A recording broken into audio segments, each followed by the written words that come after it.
Greetings, gods and goddesses in training. Welcome back to the channel. It is Uncle Makara. All relations. Let's get started today with today's incredible video on channeling. And I've been channeling for many years now, 3 or 4 years now, I think, probably. And I've gotten really good at tapping into these different intelligences, these different energies. But there's a lot of misconceptions around channeling. Most people think that channeling is pretending to be some kind of a cosmic radio, when in reality, it's about becoming radically available to intelligence that's already flowing through the fabric of your being. So it's not fantasy, okay? It's a frequency. And the question is, are you clear enough to receive these messages? You see, a lot of people, they don't do the inner gunk cleanup work, so they can't channel. IONS, or the Institute of Noetic Sciences, says that channeling is the process of revealing information and energy that is not limited by our conventional notions of time, space, or personality. So that means this is not woo-woo, guys. It's a conscious contact with a source of wisdom that transcends your local ego. And this can come through as spontaneous downloads, voice transmissions, writing that feels like it's coming through you, embodied archetypes, okay, from gods, guides, ancestors, higher self. But this isn't about surrendering discernment. It's about refining it to such a razor's edge that you can feel the difference between noise and signal, delusion and transmission, ego and essence. So everyone channels. The artist that's lost in the flow, the poet hearing verses in their dreams, the one coach who suddenly says something that wasn't from them. But the only difference is some do it unconsciously, and the awakened ones do it deliberately. Okay? Now, this is very different from possession. Okay? Um, for instance, here's a challenge for you. Sit in silence for 15 minutes today and ask yourself, what wants to move through me?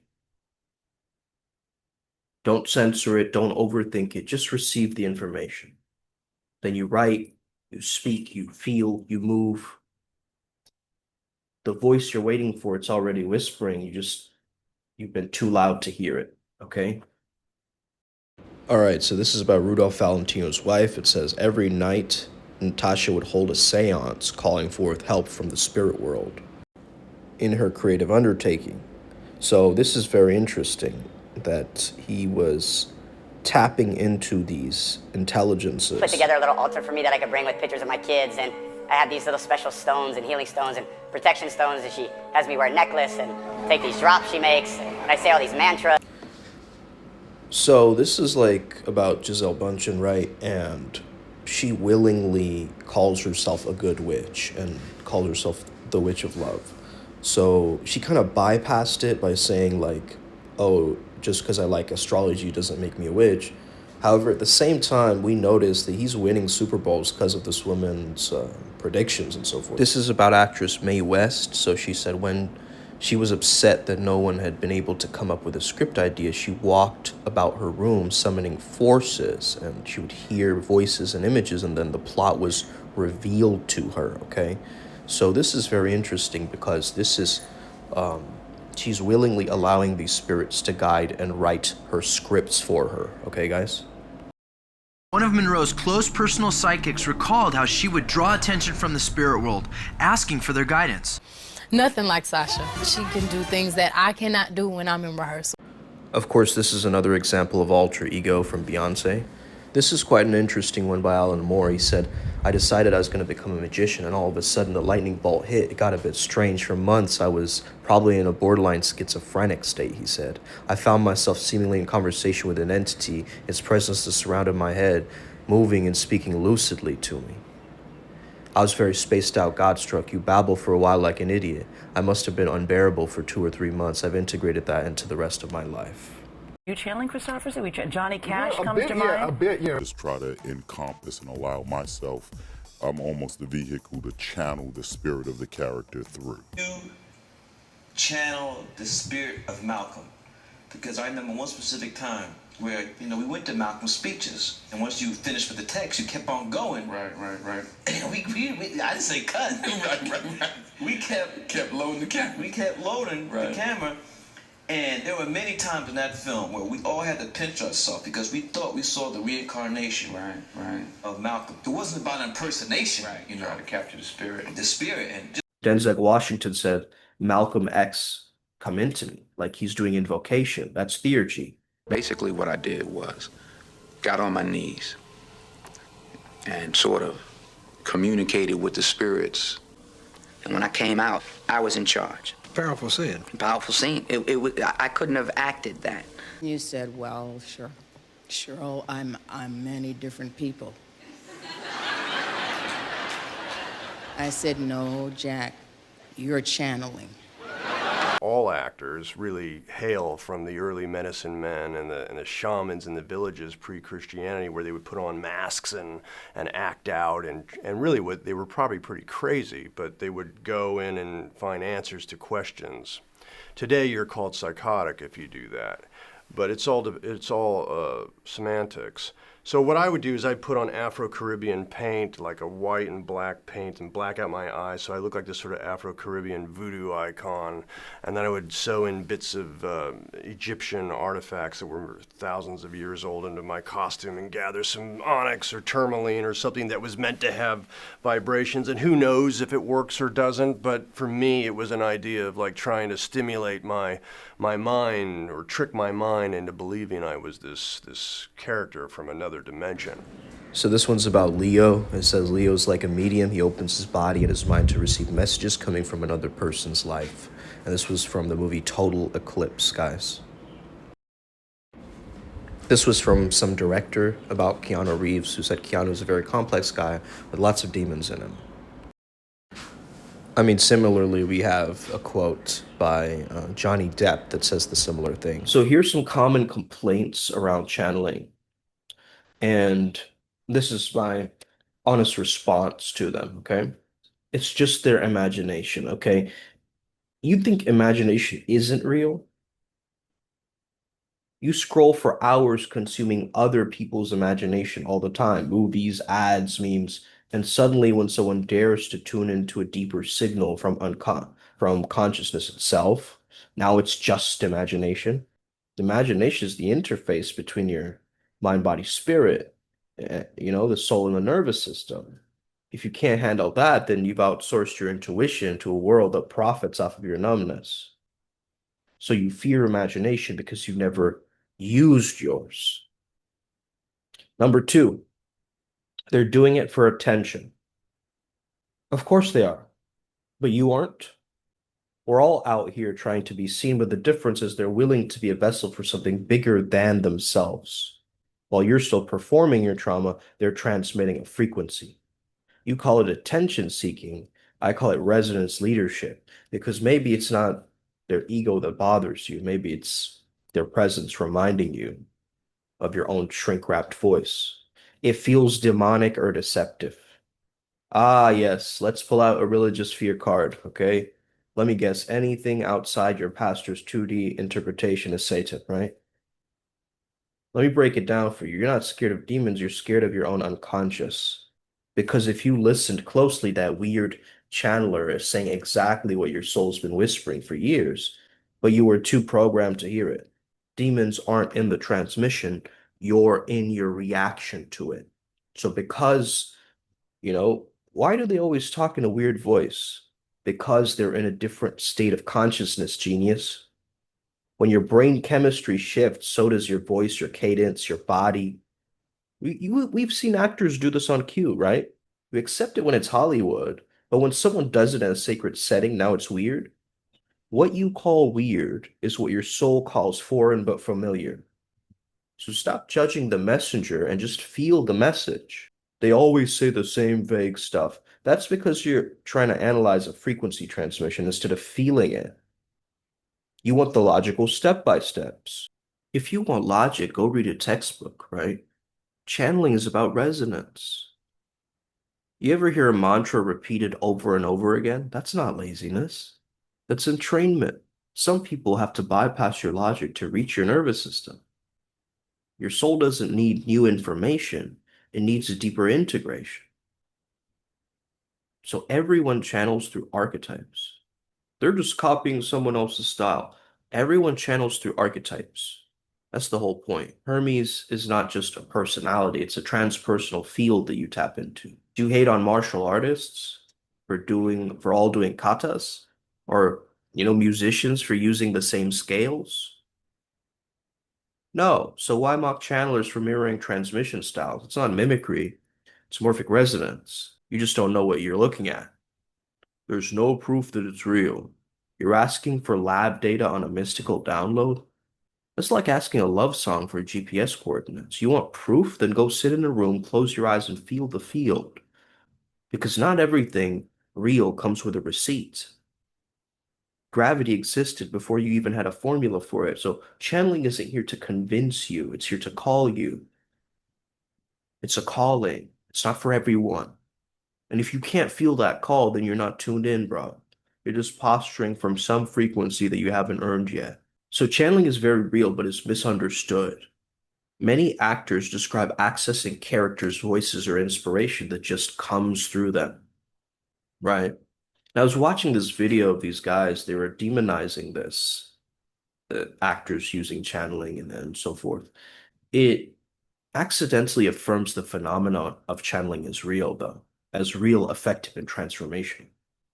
Because creativity often involves trance, possession, or attunement states, whether through prayer, ritual, altered states of mind, or intuitive flow. Artists describe becoming a vessel or, receiving inspiration and things like this. So that's a truth that echoes Hermetic and mystical traditions, actually. The mainstream acting industry trains people to empty the ego self, clear the personality so that a new pattern, archetype, or entity, be it character, daimon, god form, can take the stage. And many legendary actors, Denzel Washington, Marilyn Monroe, Leonardo DiCaprio, Jack Nicholson, Heath Ledger, right, described being overtaken by something larger than themselves during iconic performances.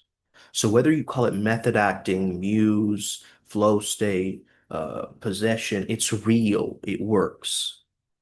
You just fear what you don't understand, and you turn inspiration into accusation. They confuse higher self channeling, artistic devotion, or intuitive downloads with a demonic manipulation, and that lens is going to make anything evil, right? It's the same people calling yoga satanic.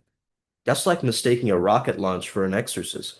We know that people are using these technologies. We know spiritual technologies are being used unconsciously by actors and creatives too, while religions demonize the very tools that their own prophets used.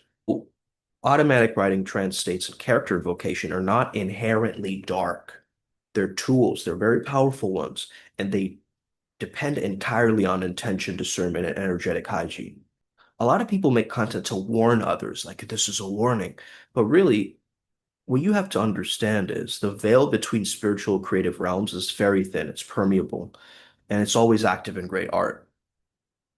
When humans realize they can access higher intelligence, archetypal power, divine creativity without institutional, permission, the priesthood panics. It's not the fear of demons, it's a fear of sovereignty. Because actors are modern shamans, vessels, and oracles, from tribal mask work to Oscar stage performances. This craft of embodying archetypes is ancient and spiritual. And Clark says, I went in it and I say, I invoked and channeled Barney's spirit. So there was no real plan. I didn't have an escape plan either. So like every day was just going into this place, and I just tried to stay there as long as I could. And then when it was all over, I think just being in that kind of that mind state, that real unapologetic, just real whatever all the time, kind of kept it caught up with me, and like I got a little depressed. It was tough for me for a minute, Really? just readjusting to being around the people that care about me, getting that love that I shut out for a long time. Because your body doesn't know the difference when you get yourself into that state. And so that's why I think it's interesting for people to hear that even though you're playing this character, Mhm. sometimes the essence of that, the energy of that still remains. 1000%. Yeah, whatever, and it's a different rhythm for every character and every role. Sit down. I'll be doing my movie. Every great actor is a subconscious mage. That's not metaphor, that's multidimensional access. And Beyonce, Sasha Fierce, Jack Nicholson's dual voices, Robin Williams' possession stories. These are just examples of ego collapse and archetypal embodiment, right? Dangerous if unconscious, but divine when integrated. So it's not inherently evil, it's actually the foundation to all revelation. Moses heard a voice, John received a vision, prophets trembled in the presence of the word. The only difference now is the rituals wear Prada, right? That's creating a spiritual claustrophobia for anybody who feels shame for practicing, this art form, this science. And so what if it's placebo? That too, you know what I mean? If it works for you, that's all that matters. Hopefully minus side effects. It's not that spirits are evil. It's that your discernment better be razor sharp. You ever notice the loudest critics of channeling are the ones who never had an original thought in their life? They're terrified of channeling because they can't even channel their own authenticity, let alone a higher intelligence. So you're here rebuking demonic inspiration, but have zero problem letting Fox News possess your pineal gland nightly. You see someone download an opera, speak poetry from the void, design a tech startup after a dream, and instead of being inspired, you reach for the holy water like it's Windex. Let me be clear to you. Channeling archetypes, accessing inspiration, practicing spiritual hygiene. Is this really a bad thing? You've got the audacity to watch Shakespeare, Mozart, Robin Williams and say that's demonic. That's divine bandwidth, okay? That your 1995 dial-up theology couldn't comprehend. You're afraid of channeling because deep down you know it bypasses dogma. It empowers the individual. It speaks truth before your doctrine could sanitize it. Because here's the real punchline, you are channeling too. Every time you parrot the same fear-based sermon, or every time you spit another rebuke the new age video, you're just a vessel too. Only difference is you're not aware of who or what you're channeling. So while you're busy casting out spirits, we'll be over here consciously invoking them with respect, with discernment, and without needing your permission. I think a lot of people are afraid of sovereign creativity, of people realizing they don't need some kind of middleman to talk to spirit. You just look at a stone, a crystal, and just call it witchcraft, and believe that if a woman trusts her intuition, she must be under Jezebel's influence. Channeling isn't evil, unconscious channeling is. And that includes your, again, parroting fear-based doctrine without ever doing the shadow or inner work. So what you call danger is just unfamiliar. What you call new age is actually old AF. You think spirit only works through dusty, leather-bound King James? No, the spirit doesn't care about the copyright version. It flows through whoever is open, willing, and clear. So the weirdos, the musicians, the mystics, the actors, those are the modern-day prophets. And you're too busy rebuking TikTok witches to notice God left your building years ago. So if channeling scares you, it's because deep down you know it's real, and real power always threatens the gatekeepers. So let the artist channel, let the weirdos speak. And if you're too scared to open your crown chakra, at least unclench your third eye, bruh. We're not possessed, we're just plugged in, we're tapped in. And no, you can't cast this out. Let's get it today. Upward spiral, gang. May we never be the same again.